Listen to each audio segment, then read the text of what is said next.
Hello guys, hello water sign, hello Pisces, Scorpio and Cancer. Welcome dito sa aking channel, Kapalaran 888. Welcome guys. Alamin natin kung anong messages, vibration, gabay, energy para sa inyong lahat. Tayo daily tarot reading, so pwede kang makaresonate. Kunin mo lang kung ano yung message na resonated sa'yo. Water sign, Pisces, Scorpio and Cancer.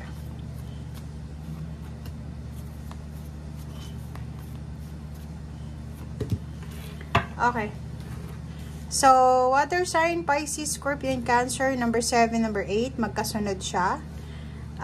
Nakikita natin dito guys na isang message, it's a good news, tungkol sa unexpected income. So, may mga possibilities or opportunity sa araw na ito na matanggap mo yung hindi mo inaasahan na pera, like may magbabayad ng utang sa'yo. May mga additional payouts, bonuses, or kung ano pa man. Meron din ditong posibleng balita na matatanggap ka sa araw na ito tungkol sa isang pagtitipon, selebrasyon, or okasyon. Posibleng naghihintay ka ng email, ng chat, ng call, ng good news. And sa araw na ito, posibleng makuha mo kung ano man tong hinihintay mo na good news. Kaso lang, if ever man na sa araw na ito mayroon kang mga transaction regarding money or relationship, mag-iingat ka, lalo na sa usaping pera, kasi hindi masyadong maganda yung communication sa araw na ito. Pwedeng prospect ka ng isang manluloko, prospect ka ng isang scammer. So, ingat-ingat ka sa mga messages na pwedeng matanggap mo. Pwedeng, ang nakikita ko sure dito, water sign, Pisces, Scorpio, Cancer, may isang tao na parang umaaligid-aligid sa'yo. Yung taong ito is yung seasonal friends or seasonal family ang tawag dito. Yung mga taong naaalala ka lang pag may kailangan sila.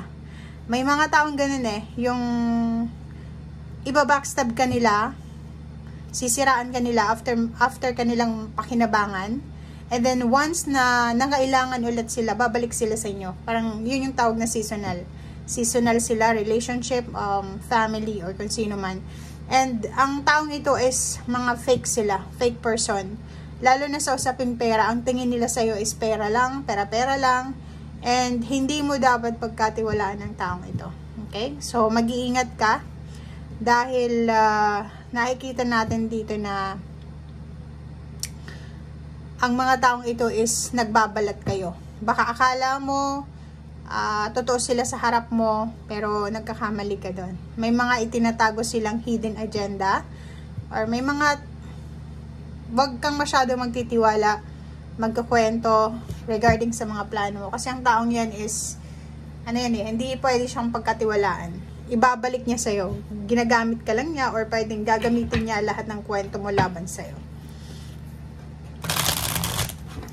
Okay? So, yun. Water sign, Pisces, Scorpio, Cancer. Mag-iingat ka.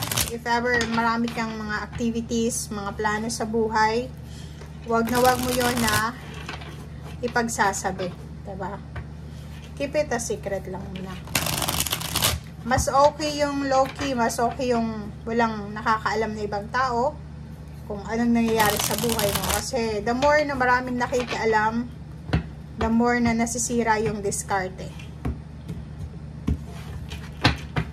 Okay. First card natin sa second deck. Okay. Two of Wands. Sa araw na ito, nakikita ko sure dito yung confusion. It's either two jobs, dalawang trabaho, dalawang career, dalawang love life, dalawang direksyon, dalawang choices, dalawang option. So, ano ba to?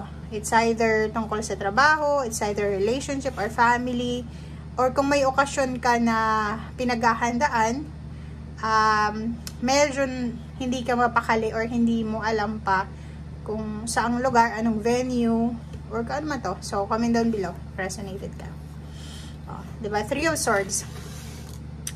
Nakikita ko sir dito na maraming pagkakataon na palagi kang heartbroken. Kasi dati, mabilis kang magtiwala.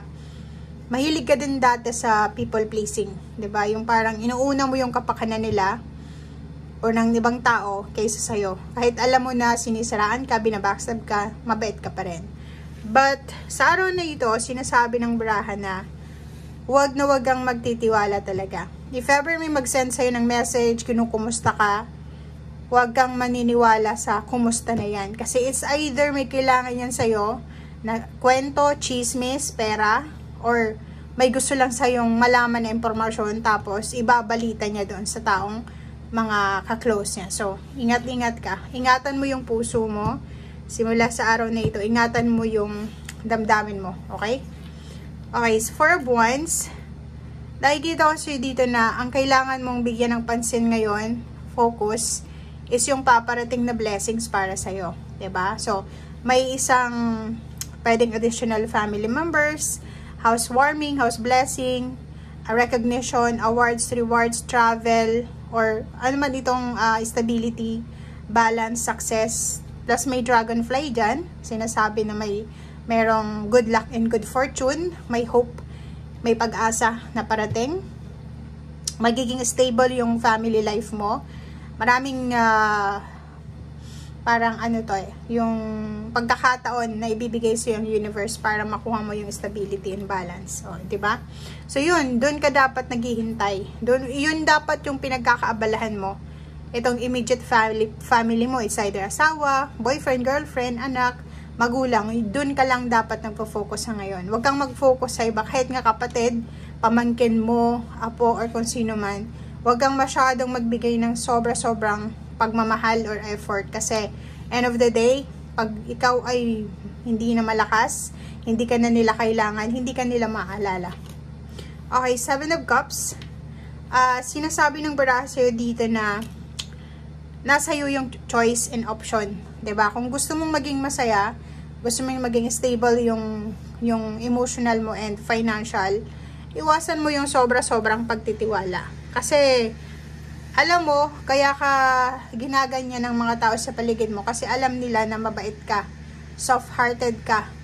Pwedeng alam nila na mabilis kang mag-empathize, di ba? Like, magkukwento lang sa'yo, alam mo yung anak ko may sakit, alam mo yung anak ko, alam mo nagugutom kami, tas yun, magbibigay ka agad ng pera. So, yun yung kailangan mong baguhin sa ngayon. Oh, 9 of Wands. Hindi mo, parang tinatanong ka ng baraha, hindi ka ba napapagod sa pagiging mabait? Hindi ka ba napapagod sa pagbibigay? Kasi kung makikita mo dito, sinasabi ng 9 of Wands and 6 of Pentacles na meron kang mga blessings sa buhay mo na kaya yan ibinigay sa'yo ng universe kasi deserve mo yan para yan sa'yo. Hindi para ipamahagi mo. Okay? Hindi yan sa pagiging selfish pero marami kang napagdaanan, water sign, Pisces, Scorpion, Cancer, na instead na pasalamat yung ibigay sa'yo dahil sa pagtulong mo, binackstab ka pa, sinaktan ka pa, siniraan ka pa, 'di ba? Naging fake pa sila sa'yo. So parang, ang tanong sa'yo ng baraha, hindi ka ba napapagod sa ganyang klaseng setup?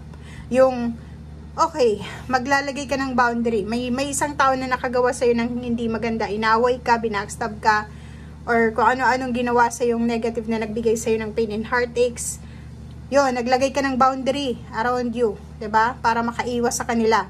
Nung nag-heal ka na, tapos na yung healing mo, bumalik na naman sila sa pinabalik mo na naman. So, ang problema dito is ikaw, 'di ba? Hangga't hindi mo natututunan na i-let go itong mga klase ng taong 'yan, hindi ka matatahimik sa buhay. So, yun na nga. Tinatanong ka ng baraha dito na hindi ka ba napapagod na palagi kang nagbibigay? Okay, may magko-comment din sa comment section, hindi. Kasi masarap, masaya yung pagbibigay. Okay, masarap, masaya yung pagbibigay and hindi naman tayo nag-i-expect ng return.